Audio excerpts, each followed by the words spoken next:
Tom Brady meant everything to this team. Last year, when I was on this Tampa Bay team, both the coaches and the players said they were a quarterback away, and they got their guy. They knew they were ready from a defensive standpoint, from an offensive scheme standpoint, from a player belief and mentality standpoint.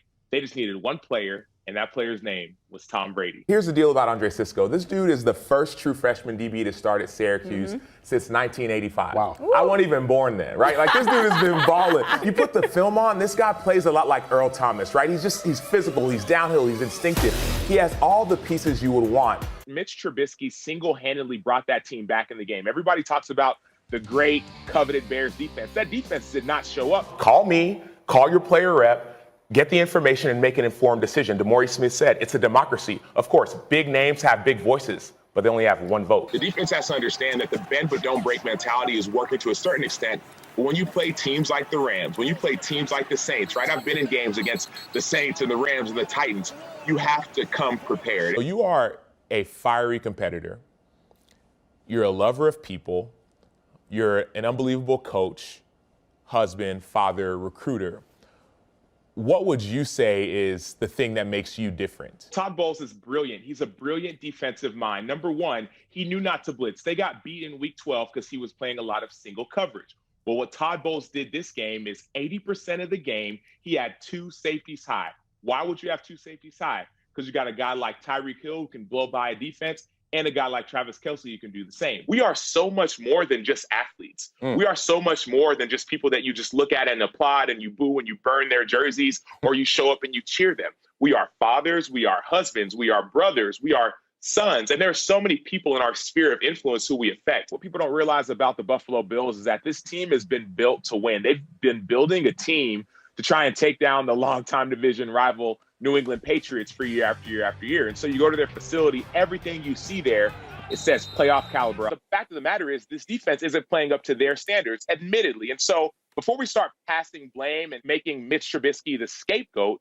let's look at the defense that's not living up to par. They're not performing as advertised. Yes, Tom Brady is the quarterback, but what's going to be the deciding factor in this team making the playoffs and going to the Super Bowl is Todd Bowles and his defense. You got Devin White, you got Levante David, you've got Vita Vea, you've got Ndamukong Suh, Shaq Barrett, JPP. No one is talking about this defense, and that's, I think, what everyone is missing. What was going through my mind during my first spring game, especially the minutes leading up to it, was just the opportunity to compete.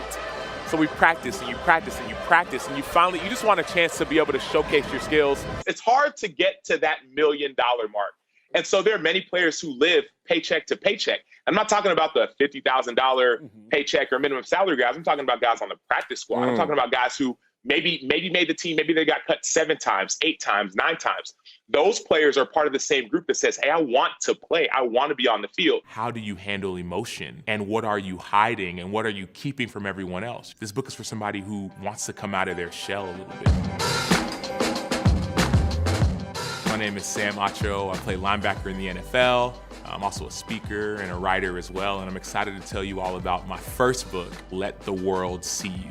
This book is birthed out of what it means to be known. I think so many of us, we hide or we pretend. Maybe we're scared of letting the world see us. Maybe we've been hurt before. We live in a world now where it feels like everybody has to be perfect. I carry that weight myself. Playing in the NFL and always being the guy who had all the answers, I felt like I had to be perfect. I caught myself never getting angry. So what I started realizing was that as I cried in front of my teammates, as I cried in front of some of our coaches, as I started to just be the real me and just to sit and emote, that's when I started realizing that there was freedom in that. When people see me, when I'm free enough to show the world me, everyone else gets freedom from that. Throughout this book, you'll see stories of times where I let the world see me and the benefit that came from it. We also see times where I didn't and some of the pain and hardship and struggle that came from that. As you read it, you'll be inspired and encouraged to say, you know what, I'm not gonna let things hold me back anymore. I'm actually gonna let the world see me.